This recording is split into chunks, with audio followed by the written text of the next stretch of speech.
Literally किसी को भी हरा सकता है। सो लास्ट तक भाई जरूर देखना। मेरा नाम है सेनरो और लेट्स बिगिन। तो दोस्तों टॉप 10 स्ट्रॉन्गेस्ट समन्स के पहले मैं ये समनिंग जुट्सु काम कैसे करता है ये शॉर्ट और सिंपल में समझा देता हूँ। देखो, अगर एक पर्सन को किसी भी एनिमल को समन करना है तो उसे पहले उस एनिमल के साथ कॉन्ट्रैक्ट करना पड़ेगा। ये कॉन्ट्रैक्ट बनाने के लिए वेरियस तरीके भी होते हैं, जैसे कि अगर तुम्हें टोल्स के साथ कॉन्ट्रैक्ट करना है तो उसके लिए तुम्हें एक स्क्रोल में सिग्नेचर करना होता है अपने ब्लड के साथ, और फिर उसी ब्लड से अपने फिंगरप्रिंट से मार्क भी करना होता है। या फिर अगर तुम्हें याद भी हो तो ओरोचिमारू स्नेक्स के साथ कॉन्ट्रैक्ट करने के लिए अपने आर्म्स के ऊपर टैटू करता था और फिर उसके ऊपर ब्लड लगा के समन करता था। इसका मतलब है कि हर एक एनिमल्स के लिए अलग अलग कॉन्ट्रैक्ट के वेज होते हैं, पर हर कॉन्ट्रैक्ट में एक चीज बहुत ही कॉमन होती है, जो कि किसी भी पर्सन को अगर कोई भी एनिमल को समन करना है तो उसे अपने ब्लड का यूज करना पड़ेगा एज अ ऑफरिंग, और फिर अपने हाथों को जमीन पे लगाकर चक्रा को उधर चैनल करना पड़ेगा। इसलिए तुमने हमेशा देखा होगा कि कोई भी यूजर अगर किसी को भी समन करने को ट्राई करता है तो उस वक्त वो अपने अंगूठे को काटता है टू यूज हिज ब्लड। तो भाई आई होप सो तुम्हें ये समनिंग जुट्सु काम कैसे करता है ये समझ आ गया होगा। सो अब बात करते हैं अपने टॉप 10 स्ट्रॉन्गेस्ट समन्स के बारे में, जिसमें नंबर 10 पे आता है पाउटेड डांजो का summon by the name Baku. Baku के बारे में हमें इतना कुछ इन्फो तो नहीं पता, अपार्ट फ्रॉम द फैक्ट कि बाकू एक एलिफेंट और लायन एनिमल का मिक्सचर वाला समन है, जिसे हमने सबसे पहले सास्के वर्सेस डांजो की फाइट के वक्त देखा था। जिस फाइट में बाकू ने खतरनाक वाली फाइट दिखाई दी। बाकू की मेन एबिलिटी की बात करें तो वो है उसकी एबिलिटी टू सक एंड डिवोवर, जिससे वो किसी भी चीज को सक कर सकता है। क्योंकि हमने डांजो से सास्के के फाइट के वक्त देखा था कि बाकू ने सास्के के सुसानो तक को डैमेज कर दिया था, जो कि अल्टीमेट डिफेंस माना जाता है, जिसके कारण डांजो सास्के को पीछे से अटैक कर पाया था। So no doubt Baku strong तो है, पर स्टिल सास्के ने बाकू को बहुत ही इजीली हरा दिया था अपने फायर स्टाइल जुट्सु से, और इसी रीजन के कारण मैंने बाकू को नंबर 10 पे रखा है। अब नेक्स्ट बात करते हैं अपने 9th समन की, जो कि ये इबुसे। सो इबुसे एक्चुअल में हांजो का समन है, जिसे हमने सबसे पहले हांजो वर्सेस ऑल 3 सानिन के फाइट के वक्त देखा था, जो कि एक सैलेमेंडर स्पीसीज को बिलोंग करता है।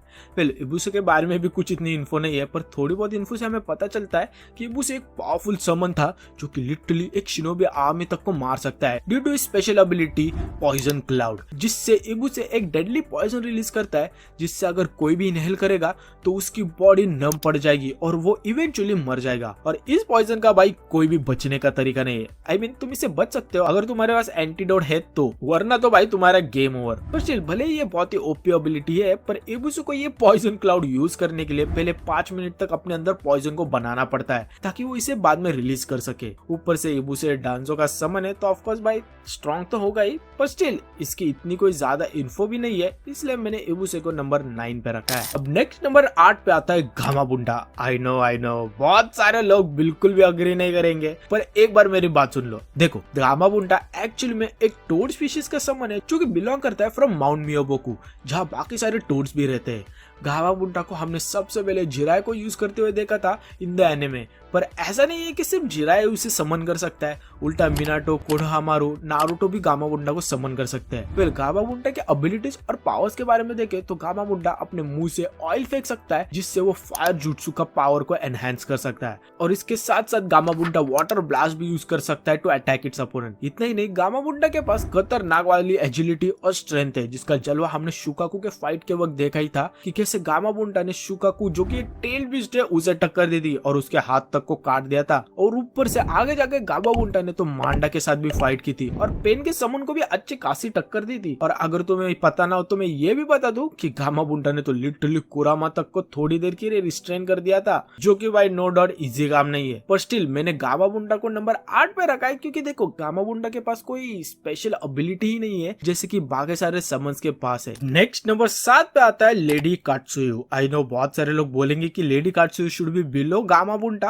पर personally I don't think so. देखो, लेडी कात्सुयु एक्चुअली में स्लग स्पीशीज की समन है, जो कि बिलोंग करती है फ्रॉम शिकोत्सु फॉरेस्ट, जिसको हमने सबसे पहले सुनाडे को समन करते हुए देखा था। वे लेडी कात्सुयु की एबिलिटीज और पावर्स के बारे में देखे तो लेडी कात्सुयु अपने मुंह से एसिड फेंक सकती है, जिससे वो रॉक्स तक को मेल्ट कर सकती है। इसके साथ साथ लेडी कात्सुयु अपनी हीलिंग पावर्स के लिए बहुत ही ज्यादा यूजफुल है, क्योंकि लेडी कात्सुयु की हीलिंग पावर्स इतनी ज्यादा पावरफुल है कि उससे वो लिटरली बॉडी पार्ट्स तक को रीजनरेट कर सकती है। और ऊपर से लेडी कात्सुयो हीलिंग पावर्स का असली जलवा हमने पेन आर्क के वक्त देखा ही था, जब लेडी कात्सुयो ने पूरे विलेजर्स को बचा लिया था, जिससे तुम समझ सकते हो कि ये हीलिंग पावर्स कितनी ज्यादा पावरफुल है।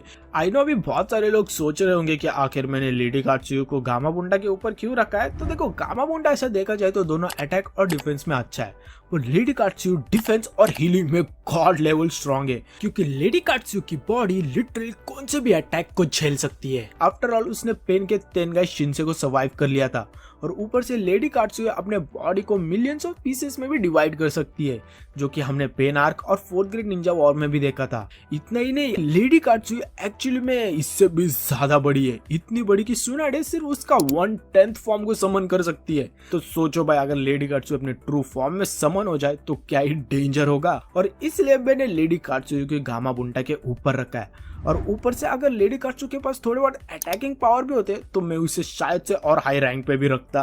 अब नेक्स्ट नंबर 6 पे आता है सबसे हरामी समन, मांडा।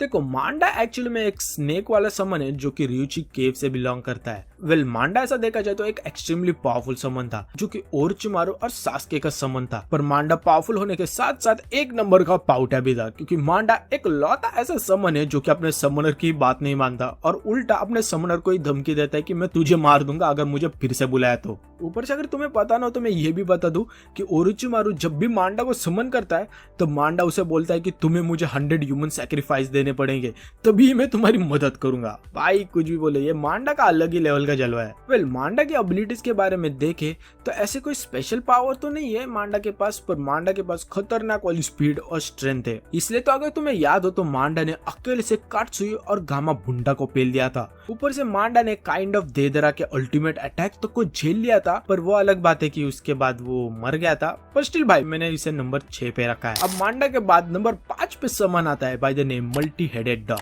देखो, मल्टी हेडेड डॉग के बारे में भी हमें